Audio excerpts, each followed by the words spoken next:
On August 4, 2014, Norman Whitney Jr. was arrested while suffering a severe medical crisis in St. Louis. Terrified of returning to prison, he begged hospital staff to let the police kill him.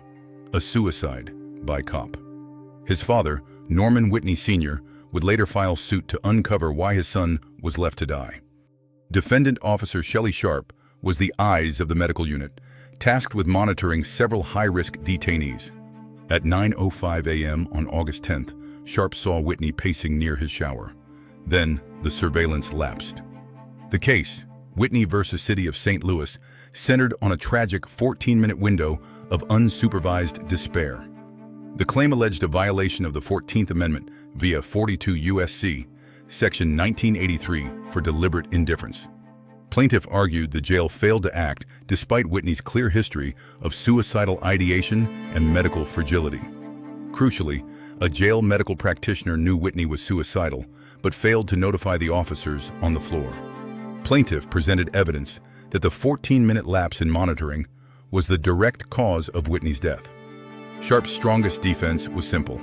She had no subjective, actual knowledge that Whitney was at risk of suicide. The legal standard for deliberate indifference requires the official to be aware of the specific risk and disregard it. The pivotal evidence confirmed the risk was known to a practitioner, but that knowledge was never relayed to Sharp. The court dismissed the case, ruling that Sharp could not be indifferent to a risk she didn't know existed. The Eighth Circuit affirmed, holding that the knowledge of one jail employee cannot be imputed to another. The court also rejected municipal liability, as the city cannot be liable under Monell without an individual violation. For practitioners, this case highlights the high bar of proving what a specific defendant actually knew. In Section 1983 cases, a systemic failure isn't a constitutional breach unless you can put the risk in the defendant's own mind.